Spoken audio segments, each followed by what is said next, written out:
Hi, everyone. Welcome to How to College for First Gens, our podcast where we get together over some coffee to have real conversations about what it's like to be a first-generation student before, during, and after college.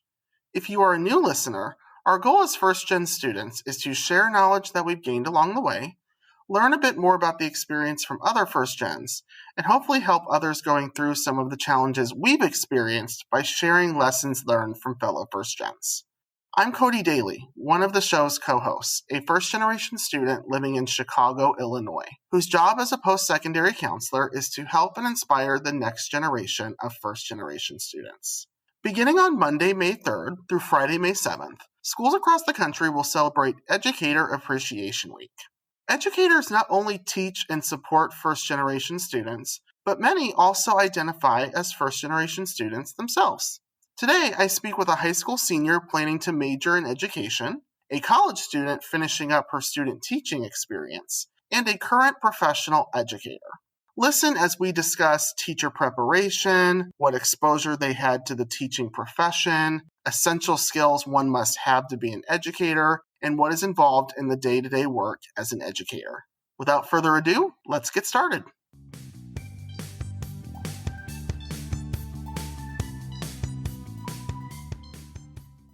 We begin today's episode on first-generation educators with a current high school senior who plans to be an educator, Hannah.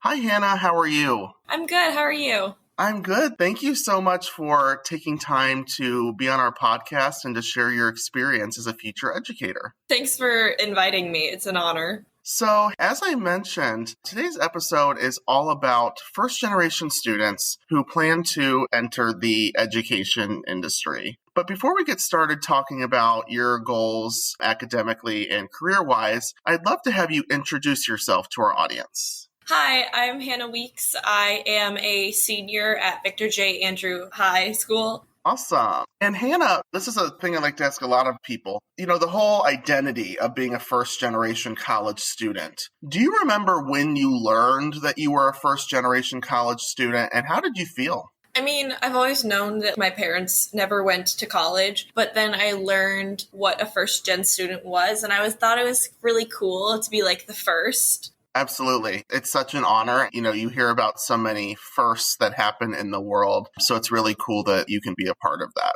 So Hannah, as I mentioned, today we're here to talk about the world of education, being a teacher, being an educator. And I know you plan to pursue education by majoring in education. To get started, I'd just love to go way back to when you were younger and talk about your early interest in education if you had it. Growing up, did you enjoy school, and what were some of your favorite subjects or memories that you have from school?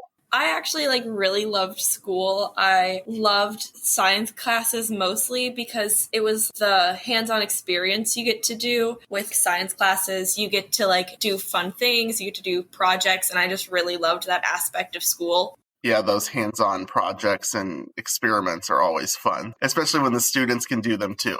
Oftentimes, for first-generation students, one of the things that a lot of people have noticed is that a lot of first-generation students tend to be interested or look into careers that their relatives or someone they know are involved in, right? Sometimes we look right in our own backyard in terms of careers out there. Growing up, did you know anyone who was involved in the educational field? Did you have any neighbors or relatives that were teachers or in the schools? Yeah, actually, a lot of my mom's best friends are teachers. One's a first grade teacher and one's a music teacher. Did you ever talk with them about their experiences as a teacher, or did that interest you at all? I did, actually. I actually did a school project on one of them when we were in elementary school because we had to interview a professional. So I interviewed her as a teacher because that's what I've always wanted to be. Well, that's awesome that you had such great, role models and mentors around you in that field and that you were able to do that. What grade level did you do that career project? I'm just curious. I think I was in the second or third grade. That's awesome. We always talk about getting students to think about career earlier. Sometimes it doesn't happen until middle school or even high school. So that's really cool that you were able to do that career project. Looking back at you as a student, in previous years or even now, how have you viewed educators and teachers, counselors, principals as a child? How did you view them in your mind? I kind of viewed them as like someone to look up to because they are literally teaching you everything you need to know to become a good adult in the world. That's great. And speaking of people within your schools, here at Andrew High School, I know that you have had the opportunity to get some cool experiences. Can you talk about and share with our audience some of the ways that Andrew has helped prepare you as a teacher, either through the courses you take or even the groups you're involved in? Andrew's helped a lot. I am an intern at the school, so I pretty much get that like hands-on teaching experience super early. And we also have clubs. We have a Future Teachers of America club, and I really like that because it prepares you to be a teacher. And there's so many courses that you can take that would help you in the future, especially in the family and consumer sciences part. Yeah, that internship is so cool. When did you hear about that internship and how did you kind of get involved with that or apply? I heard about it at the beginning of my junior year. There was just like a bunch of posters around school. So me and my friend would talk about it. She also wants to be a teacher. So we both applied and it was just a simple application. And then we had to get recommendations from our past or current teachers. And then we either got accepted or denied. An internship in high school is really cool, first of all, right? So usually people think internships in college, but more and more internships are being offered at the high school level, which is amazing. Do you think that having this experience makes you feel like more comfortable or more confident in your career path decision? I feel like it really does because you get that experience way before you even have to like decide if that's what you want to do. And it either solidifies or lessens your want to be a teacher. In my case, solidifies because I love my internship. What sort of grade level are you working with your internship? And what are some cool things that you've done in your internship? Usually you would work in the elementary school, but with COVID, we've had to actually be placed within our high school, which has been really cool. And I'm actually teaching my first solo lesson today, which is going to be really exciting. Well, good luck. I know you're going to do awesome. That's great that they've been able to adapt it to the COVID situation of this year. It's changed a lot of things, but I'm glad that you're still able to get a lot out of that. What is your lesson about? I'm curious. It's about government interest groups and like what they are. Cool. Well, best of luck. You'll have to keep us posted on how that goes. And in terms of support here at the school and support at home, were your parents supportive of you being a teacher? Why or why not? My mom really was. She just wants me to do whatever makes me happy. My dad was a little worried because they don't make as much money as he thinks that I could make. But they both have been really supportive of me after they explained their worries. Well, that's great. It's always good to have that support at home. So glad that you have that. Well, now, Hannah, let's take it back a little bit to the summer or even at the end of last junior year, as you've maybe finalized some of your plans. In terms of your post-secondary plans, what options were you considering this year and kind of what were your goals coming into senior year? I had chosen 3 colleges that I was like, out of these 3, these are the colleges that I would go to. And when did you start thinking about life after high school? Like, when did you even start thinking about things like college and career as a first-gen student?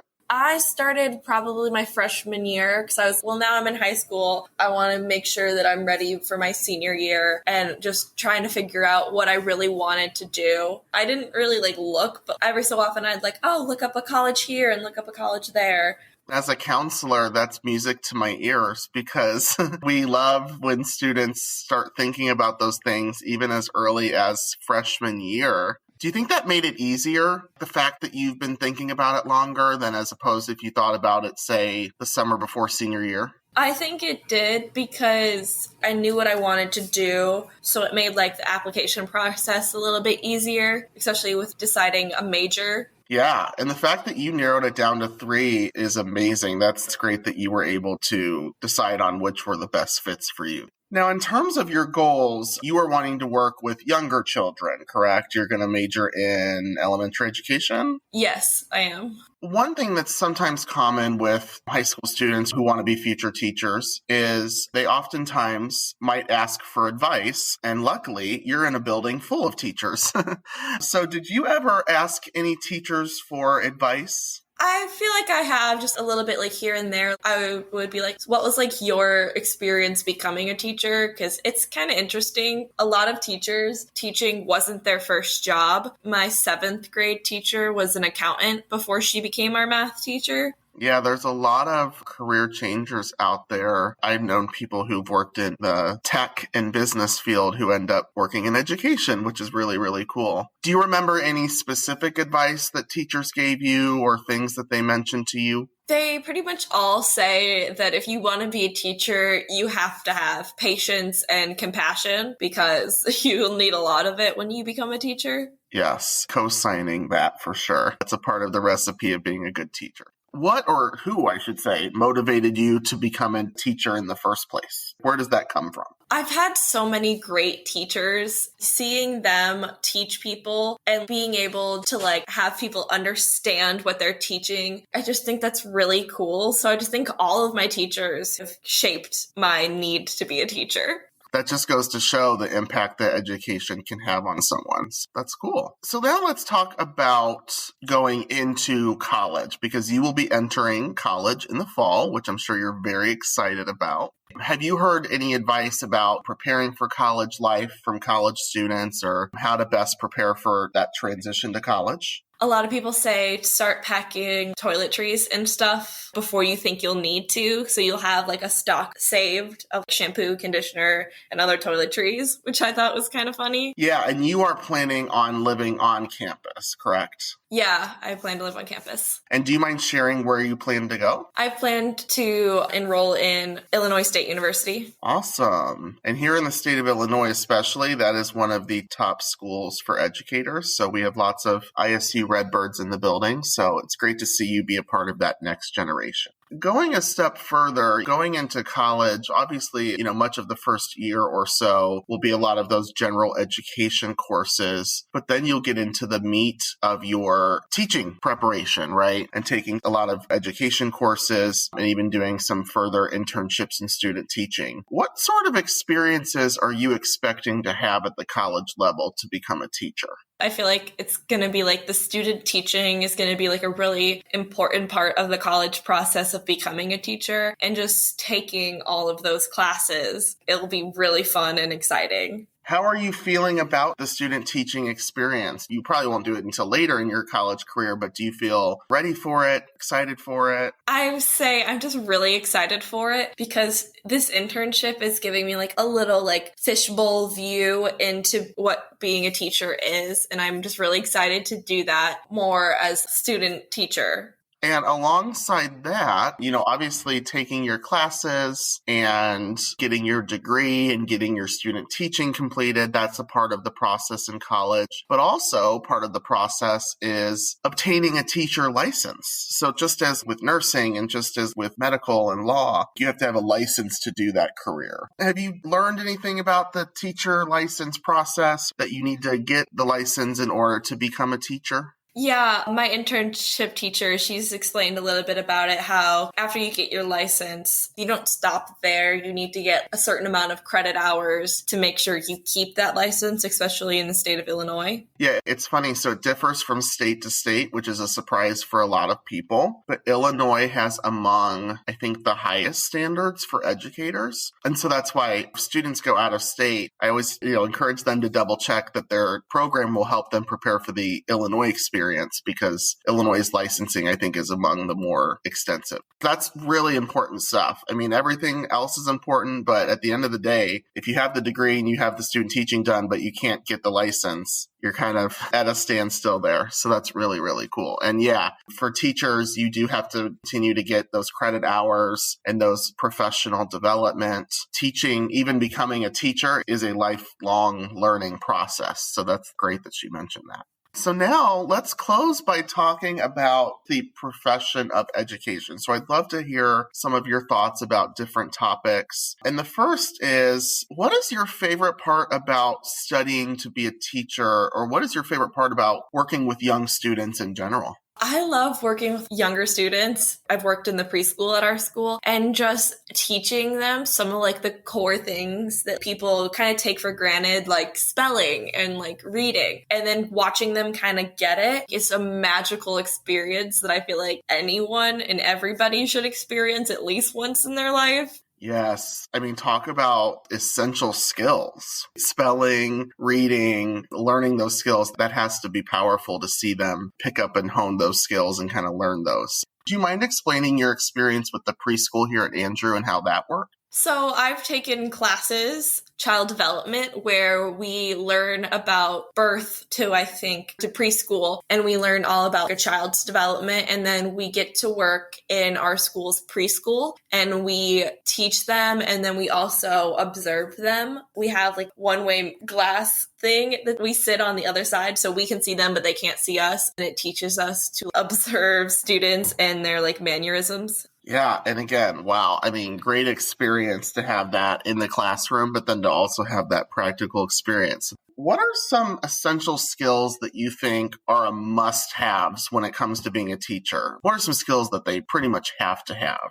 Well, as I said it earlier, patience is a huge one, as is compassion. And I feel like just a willingness to pretty much accept that every day is going to be different because you never know what's going to happen, but just being able to take that and make it the best that you can. I feel like those are really important skills that you need to have. And what are some misconceptions that you hear about educators? What are some myths that you'd like to bust today about educators? I feel like a big one is that they're glorified babysitters. And I hate when I hear that, oh, they're just there to like watch your children. They're not there to do that. They're there to shape their little minds in teaching them. Because if you're not being taught anything, you're not going to be successful. So I feel like just that is a big thing that I've heard a lot that I just think is not true at all. Totally. That even goes back to what you just mentioned, how every day is different and how you kind of have to adapt, as you kind of mentioned, to all the different things. So yeah, teachers are not just sitting there at their desk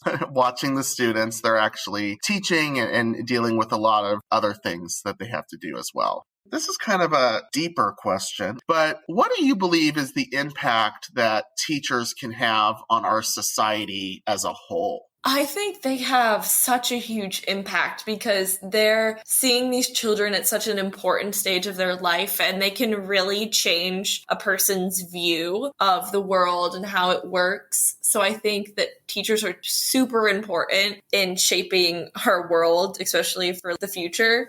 I'm glad that you mentioned the greater impact that teachers and educators can have, because they truly do with the work that they do every day. All right. Well, Hannah, before I let you go, I'd love to do a little fun activity here at the end. We have Educator Appreciation Week coming up. This can be any grade level, does not have to be high school. It can be any grade level. Tell us about your favorite teacher and why they were your favorite teacher, and then leave a message for them. I would say my favorite teacher is one of my current teachers, Mrs. Sasso. She's my internship teacher, and she just brightens your day. Like, you walk into her room and she just makes your day, and she teaches in such a great way where it feels like you're like talking like friends. She makes sure you feel welcomed in her class. All I would like to say is just thank you for that. That is such a great thing to have at school. I don't want to leave school sometimes because she's my last period of the day and she just makes it so great. All right. Well, Hannah, thank you so much again for being on the podcast. We greatly appreciate you. Thank you for inviting me. It's been a pleasure.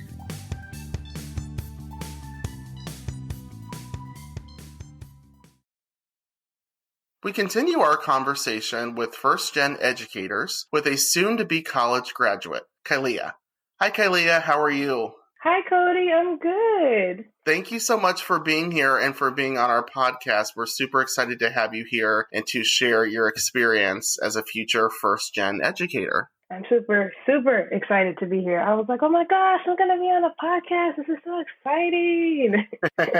Awesome. Well, Kalia, I know we have a lot to talk about today when it comes to being an educator. But first, we'd love to get to know you more. So if you could just introduce yourself to our audience, that would be great. I am Kylia May. I come from a Christian household in the south suburbs of Chicago from Calumet Park. I am the oldest with 8 younger siblings. I went to Harold L. Richards High School in Oak Lawn, which two of my brothers still go to. Kylea, as I mentioned, today we're here to talk about being an educator, and I know that you are a future educator. You are studying to be a teacher. So looking back, did you enjoy school growing up? And if so, what was your favorite subject or memory about school?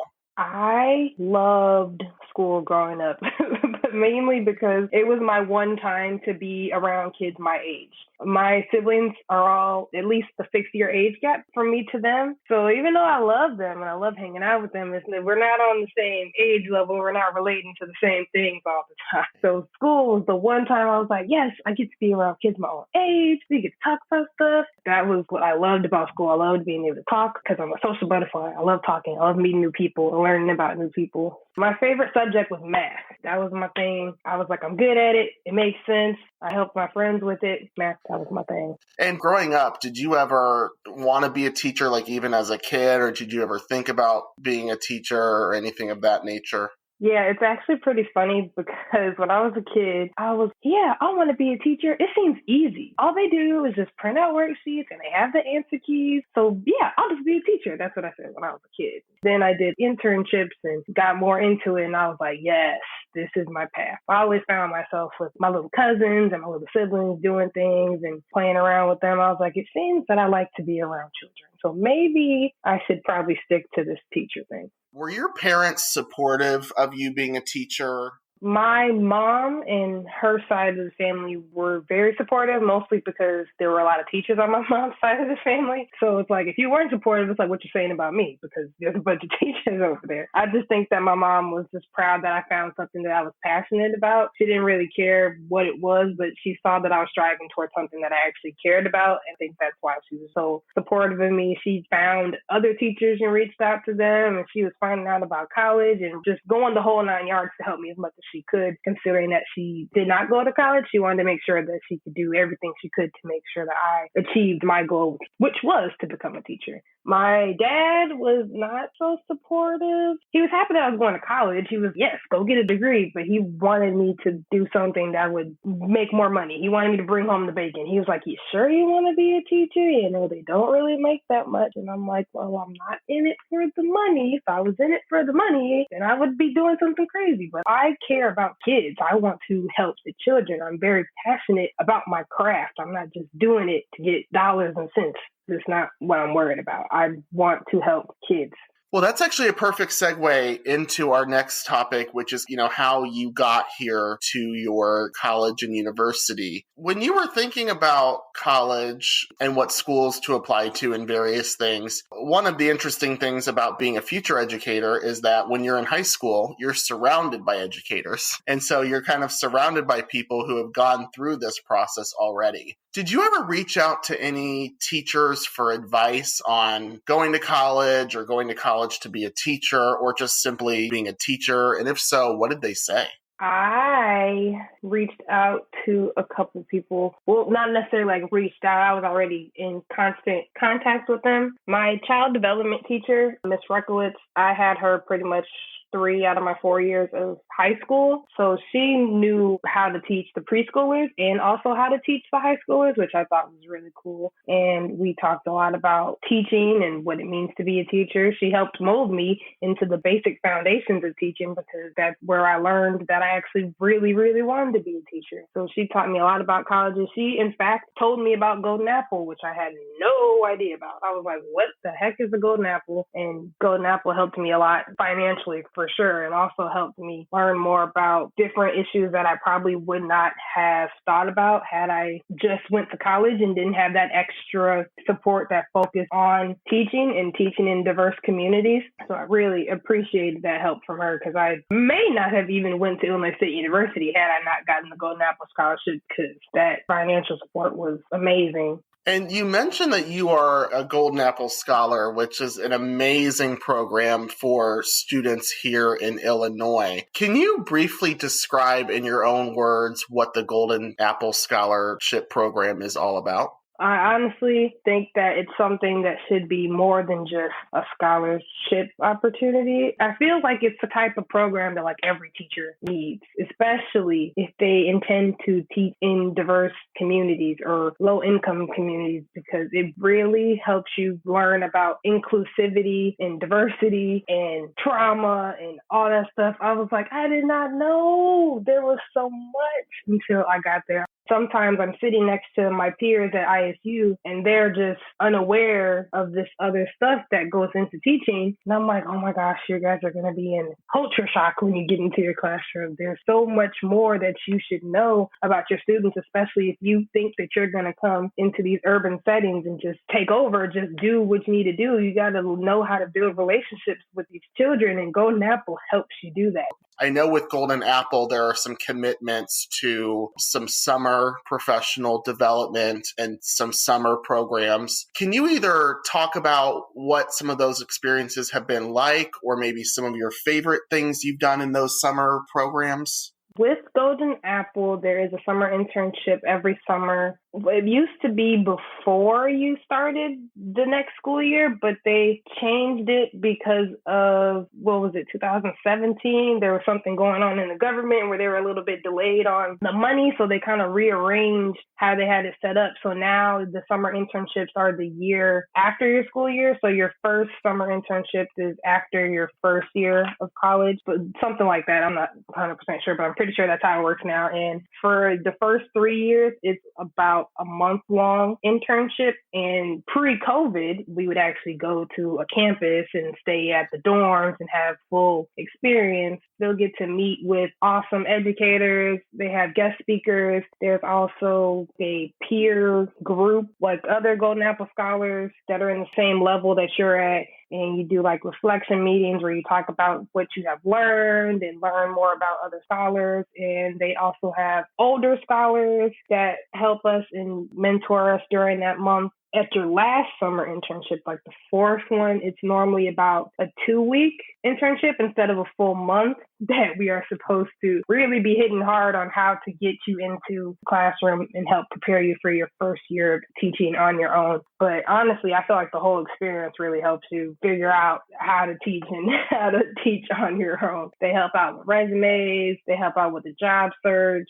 It's amazing. The Golden Apple Scholarship is just an amazing program and has provided so much support to you. And as you mentioned, this scholarship helps you at your specific university. But going back to your time at ISU, which I know is coming to a close, which I'm sure is bittersweet, but has Illinois State provided you with any sorts of other practical experiences even before your student teaching? Yes, we had some classes that we were required to take that required us to do some type of clinical and observational time. So Illinois State has their own teaching school that's on campus that is, I believe, a K through 8 school. So you can go there and you can observe classes, and you can also teach depending on the class that you're in. I did not teach at that school. It's called Metcalf. I don't think I started going there until my junior year is when we started to actually take and do classes at Metcalf.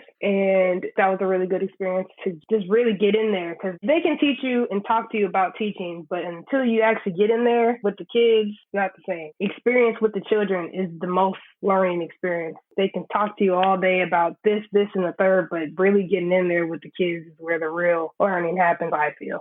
Going a step further, so we talked about some of the practical experiences that you've had and some of the different clinical experiences, but right now you are in probably the most important experience, which is your student teaching process. So first, can you just describe your student teaching process that you've experienced this year? I am student teaching at Bloomington Junior High School, which is in Bloomington, Illinois. And I picked Bloomington Junior High School because I felt that it would be the community and the demographic of the students is the most similar to what I would be teaching when I do come back home after I graduate. And right now we are on spring break, but when we come back from spring break, we are transitioning to remote on Mondays, and then the rest of the week we are in person with all of the children, which is very exciting and scary at the same time. I always describe this experience as very interesting because I really learned a lot that I did not expect to be learning how to do. I'm like, okay, so now I learned how to do Zoom. And I got to learn how to monitor their screens because there's like a whole nother program for that. And then we got to talk about social distancing and we got to make sure they're wearing a mask. And it's just so much. It's a lot of work, but I learned a lot. Yeah, there's already so much to think about and remember when it comes to being a teacher. And this year, I think we've doubled the list. And so I agree, this year has been definitely unique to say the least. Looking back at your experience of student teaching, what were some of the highs and lows of this experience so far for you? I'm going to start with the lows so that I can end on a high point. I would say the lows would be the struggles of remote learning. That was a real struggle for me. I feel like I was prepared to do in-person learning. I was like, yeah, I'm going to go in there. I'm going to just tear it up. I got this. And then we're like, oh, we're going to be remote. I was like, I don't got this. But my co-teacher was very supportive of me. She was like, hey, I don't know what we're doing either. We're going to figure it out together. She said that we're trying to build a plane while it's in the air. She's like, we're just going to try our best and try to figure it out. We'll make it work. We kind of learned together. I would say that the highs of this experience would be I learned so much, more than I probably would have if it was a regular school year, because I learned about the ins and the outs. I learned about administration. I learned about how it is post-graduation, like post after I get out of college, because my co-teacher is going for her doctorate. She talks to me about that a lot and about her classes that are super long and all the books she has to read. And I'm like, I don't know if I want to do all that. I don't know if that's where I'm going next, but we'll figure it out one step at a time. Great. As we kind of finalize today's discussion, I'd like to just talk about the world of education in general. And to start, I would love to know, what is your favorite part about the world of education and what you do? I love learning from other educators and other people in the education field. I love us talking and building off of each other and exchanging ideas and just getting to know each other better, getting to know the field better, because there's sometimes I'll learn something from another teacher and I had no idea that that was a thing. I was like, what? You can do that? Or that happens? And it's just so nice to learn from somebody who has more experience than you, or even sometimes somebody who has less experience than you because they have a fresh pair of eyes, something different. It's nice to hear from other people. I really like building community and making connections with other educators because you need that. What are some essential skills that you believe one must have to be an educator these days? Passion is the number one, absolute, most important thing. If your heart's not in it to win it, then you will not be a good educator. All the other things, the patience, the kindness, the empathy, the content knowledge, the cultural awareness, I feel like that all goes under passion. If you don't have the passion for those children, if you don't have the passion to help them succeed and do all those things, it's not going to work. You got to have the passion. And what are some misconceptions you hear about educators? And would you mind, on behalf of all educators, maybe busting some of those myths or speaking to some of those misconceptions? Yes, I think the misconceptions that most commonly heard is the same misconception I had when I was a kid, that teachers are lazy, they don't want to do nothing, especially right now. Not lazy. It's actually more work to do remote than it is to be with them in person. There's a lot more planning and a lot more thinking that you're doing when you're doing remote than when you're having the kids right in front of you. I mean, I don't want to speak for all teachers, but I think we all would be pretty happy to get back to some sort of normal.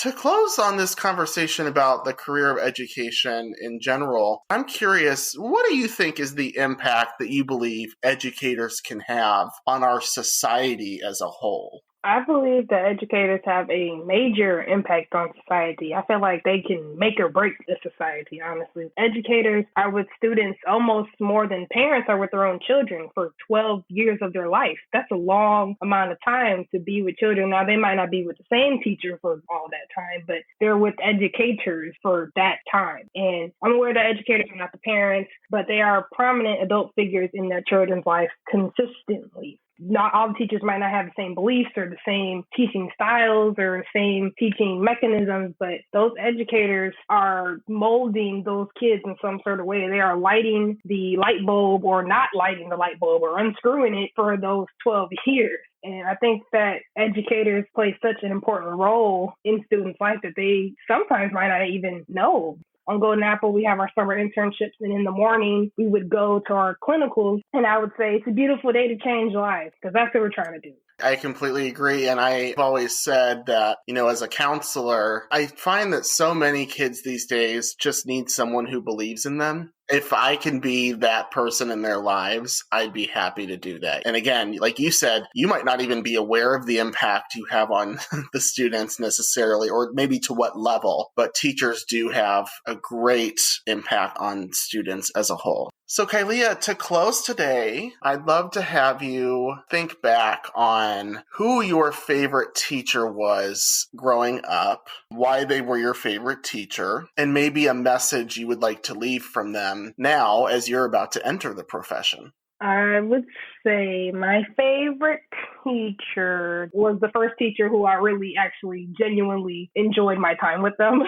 My 6th, 7th, and 8th grade science teacher, Mr. Marinello. I even called him my school dad. He was somebody who actually cared about the students, about me as a person, and actually genuinely wanted to know more about me and help me in any way that he could. I even was lucky enough to have the experience of co-teaching with him my senior year of high school during that internship, which I was so happy. It wasn't at my old middle school because he had switched schools, but it was really nice to even talk about the fact that he switched schools. Like, why did you move? So I learned about that, and then I got to see him in a different environment and teach with him, which was really, really great. Like an experience I would never take back for millions of dollars. It was awesome. I learned so much.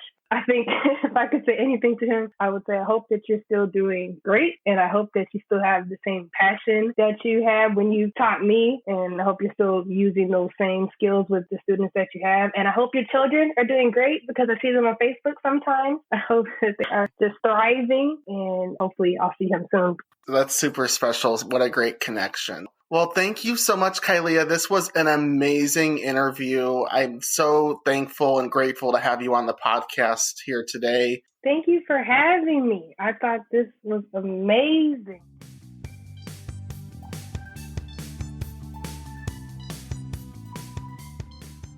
We finished today's conversation about first-gen educators with a first-generation student and a current school counselor, Shamoon. Hi, Shamoon. How are you?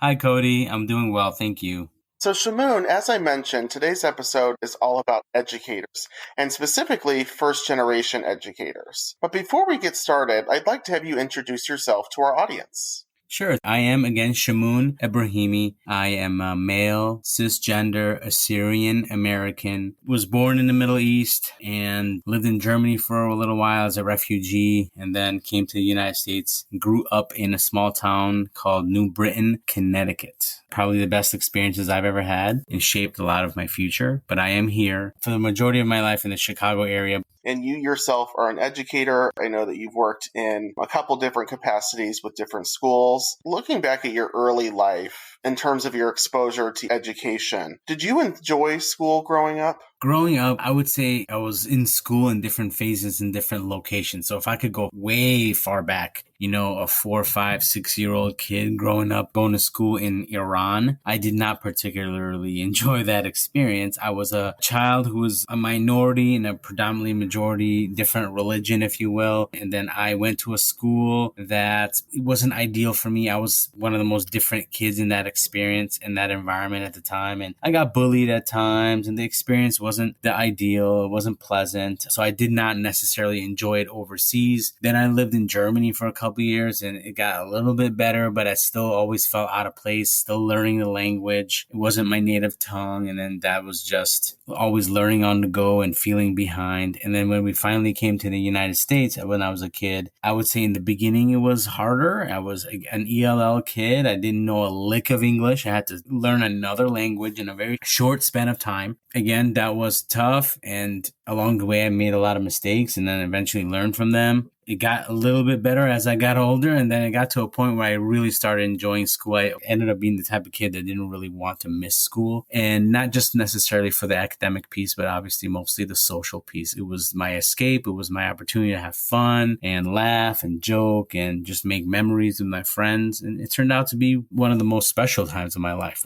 Looking back, did you have anyone in your family who was in education in any capacity or any educators within your family? Yeah, back in the Middle East, my mom was actually a teacher for maybe a couple years until she got to a point where she got married. And then she was mainly a stay-at-home mom and also supported my dad as he had a kebab restaurant back in Iran. So there was a little bit of an interest from education that came from my mom. But if I'm going to be honest, I had a lot of mixed emotions in terms of my path and what I wanted to do and where I wanted to be in the beginning. It was a mixture of a couple of things early on until I've really found my niche, which was ultimately in education. I was even interested in business for a little while. And I think to this day, I probably have a little bit of an entrepreneurial spirit. And I think that came from my parents. My parents were hustlers. You know, my parents owned a restaurant and my parents worked really, really hard for us to be able to have a good life back in Iran until really our landscape completely changed. The history of the country changed to the point where, you know, the business wasn't allowed to flourish anymore because of the religion my parents had as opposed to what was the dominant population. And then so long story short, it was largely part of the reason why we left. And so when we finally came to America, even later on in life, I would always watch my parents work hard and hustle, and they would still make kebabs and sell them out of the house.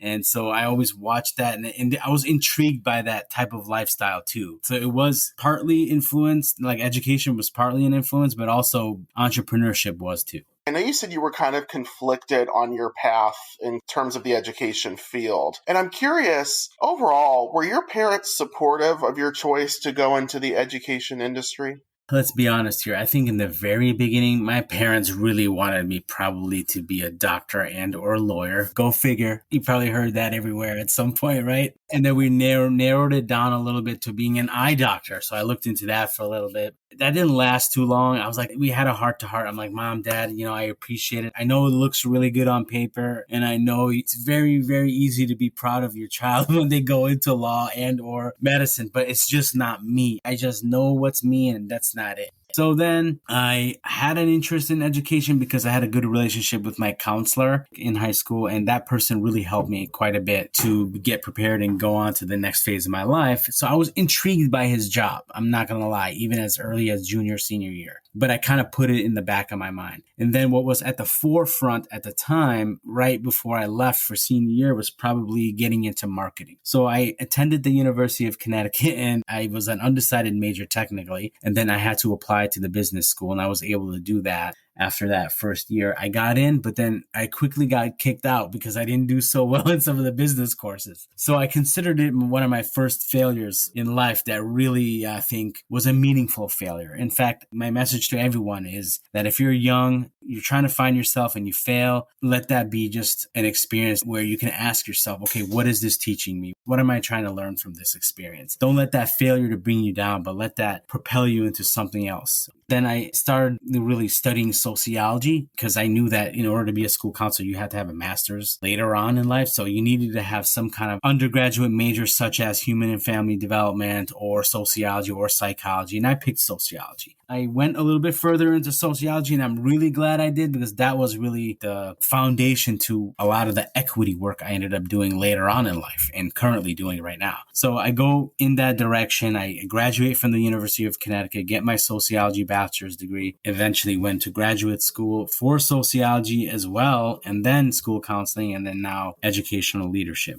Can you speak a little more to what specifically motivates you or what is really your key passion when it comes to working in the educational field? The biggest reason why I love working in education and continue to really push forward when we have those difficult moments as educators, such as the past year dealing with the pandemic, it's just that opportunity to help people at the end of the day. Being able to wake up knowing that I have a chance to just help even one person, just helping one person, just think about that for one sec, can really change generations in that person's family. if you're able to help a student get on the right path and find a career and be able to fend for himself or herself and be able to take care of the family, have a mortgage, be able to have children and raise them and support them and so on and so forth, or get mental health support and be able to afford getting therapy if you need it, etc., etc. I mean, that right there can start as far back as just someone helping you out in high school. So Shamoon, to take you back to your time at DePaul, can you describe your school counseling internship process? I actually did my internship over at a neighborhood high school in the CPS, and it was definitely a unique experience. I think there were aspects of that school that reminded me of the high school that I went to in Connecticut, but definitely lacked a lot more resources than the high school I went to. That was a little bit of an adjustment for me. I knew that I was passionate about helping students, but at the same time, the needs were so overwhelming at times, even for an intern, that I probably just scratched the surface at that time. But it was just an awesome experience in a lot of ways, but I felt like I needed to stay in the CPS after I did my internship because there was so much more to do and so much more to learn. And then one thing led to another, and I ended up actually staying in the CPS and did that for 4 years before moving on to my next school. As a first-gen student who is now a school counselor who advises hundreds of seniors every year, can you talk about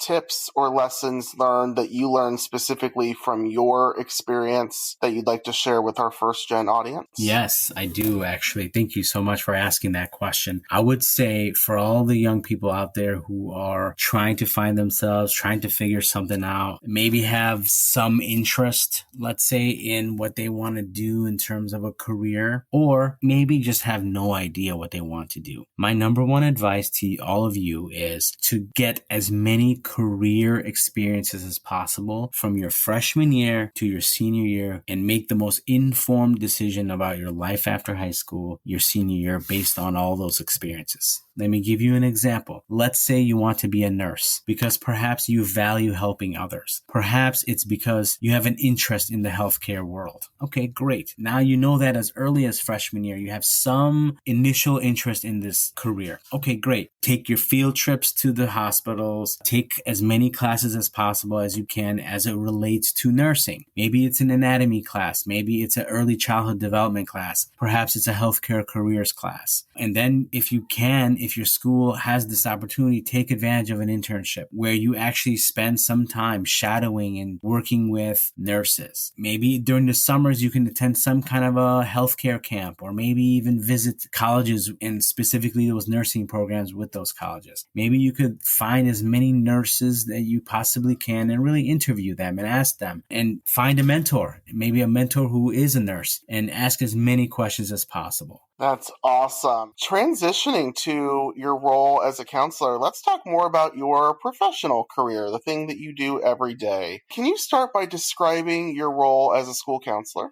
Sure. The counseling job, I think, is very complex, but at the end of the day, you are an advocate and you're a person who really helps students in 3 major domains, I would say. I think you're helping students at the end of the day in the world of academia. You're helping students make sense of what classes to pick and understanding the classes and how they're connected to really your career pathway. You're also helping schedule students. You're also helping students really make sense of their emotions. There's a huge social emotional component to going to school, and you're supporting students in that way so that they're able to manage and cope with their emotions and still be able to achieve and continue on with their high school experience. And then lastly, a lot of stuff that we already touched upon is really you're helping students get as many career experiences and make the most sense out of planning for life after high school. Let's also just add that there's a ton of things in between all of that you do as a counselor. It's the ultimate multitasking job. In between all that, you're also checking hundreds of emails. You're helping plan events sometimes. You attend a bunch of meetings. You look at a lot of data. You have conversations. You read about things and you reflect about things, and you go to professional developments. You find ways to get better. You fail. You get back up. Do it better next time, etc., etc. Within your role, I should say, as a counselor, you have the unique opportunity as a first-generation college student to work with many first-generation college students. And I'm just curious, can you recount or recall any cool stories or, any of the work that you have done with first-generation students throughout your career? So one of my former students who had just come to the United States probably 10 years ago, and I was probably in my second or third year as a school counselor. I mean, the kid barely spoke English, but got through high school through an ELL supports, and then eventually went to, I think, community college and then UIC, and then studied engineering and became an engineer. And now I see him on LinkedIn one day and on Facebook, and I noticed that, wow, he's a full-blown engineer and just totally doing his thing. And he reached out to me, and he was the guy that said, thank you so much. You did so much for my family. You helped me so much just to get through those early years, which was very difficult for so many reasons. And, here we go. I'm an engineer now, and I would love to meet up with you one day just to have lunch and just tell you what everything that's been going on. And I'm like, wow, that's awesome. And sometimes that's what you need to hear to keep you going. It's those moments like that when you're reminded, wow, all this work that you go through, all the trials and tribulations, all the obstacles, all the long meetings, it's all at the end of the day to be able to shape someone's life just like that. Shimon, what is your favorite part about being a counselor or being an educator or just working in education specifically? I think that my favorite part is probably that there's no one day that's really the same. It's there's almost a never a dull moment. Every day it's something. Almost every day is a little bit different. Maybe your tasks might be the same during certain periods of the year, but it always looks a little bit different. The conversations are a little bit different. It feels different with different students, and how you do it is always different. You always try to do a school counseling presentation, for example, in the classroom, maybe better, after your 10th time around as opposed to the previous 9 times. So it's moments like that that keep you going, that makes it the most interesting, I would say. Great. What are some of the essential skills that you believe one must have to work in education?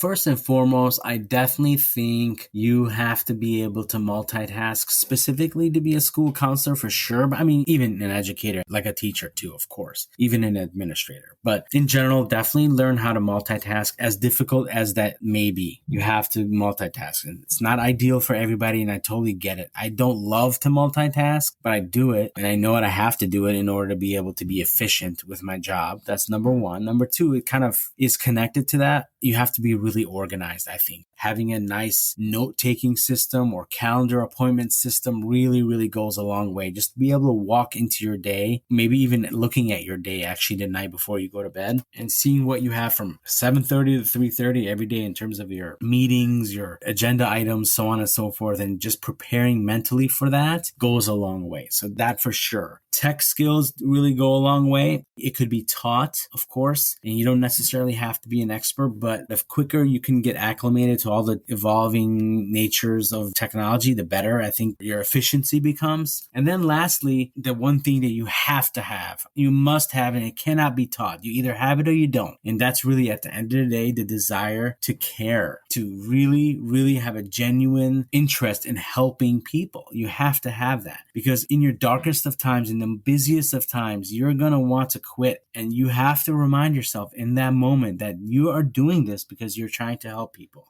Kind of an interesting question, Shimon. What do you think are some of the biggest misconceptions that you hear about educators? I'm going to be more specific and just say myths about school counselors, because I'm a school counselor. So the biggest myth, I think, is that we just sit there and schedule people in classes. Just not exactly true, ladies and gentlemen. My friends out there, school counselors don't just schedule people in classes. They actually help you make sense of what choices you make about your classes, and they connect them to your career pathways. At the end of the day, if it's done right, it's actually driven by the student, and the counselor helps you just really navigate that whole process. And then, yeah, we enter it at the end of the day in the system, but that's the last thing we do. There's so much more involved before we get to that point. Number two, it's that school counselors have it really easy because they have the summers off and spring break off and winter break off and so on and so forth. Let me bust that myth too. It's definitely awesome in a lot of ways. The lifestyle is good. Yes, the breaks are there and they are very much deserved, but I got to tell you, it's not an easy job. At times you can really have compassion fatigue because there's so much need out there and you help so many people that you do get exhausted at times, and you really, really, really need those breaks. Because you have those breaks, you use them, you recharge for the following year or the following semester, and you go back at it again. But by no means is this job easy. So if you're thinking out there, ooh, I want to be a school counselor because it looks like it's so easy, it's so much fun, just be really careful and do your homework. There's a lot of reward to all of that. It is definitely one of the coolest jobs that's out there, but it certainly is not easy. You have to be able to be prepared for that.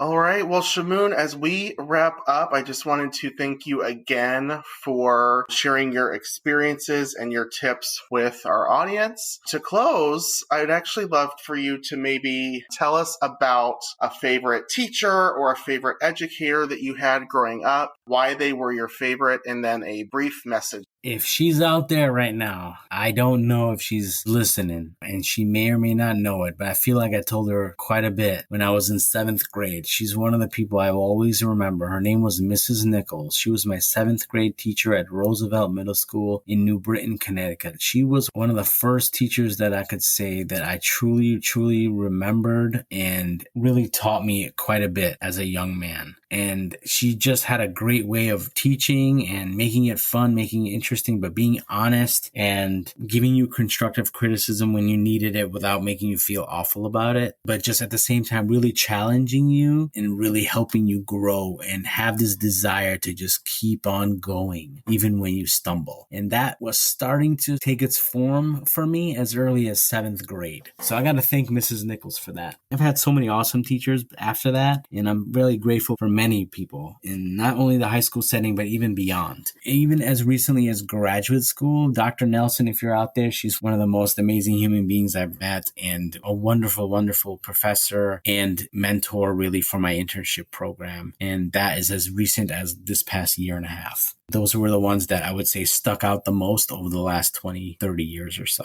Awesome. Well, thank you for sharing that and for all of those messages to those favorite educators that you've had in your life. It's really awesome to hear you express that you've had so many important people in your life in the educational field. So, Shamoon, thank you again so much for all of your important insight and experiences. It was an honor. I really appreciate it. I had a great time.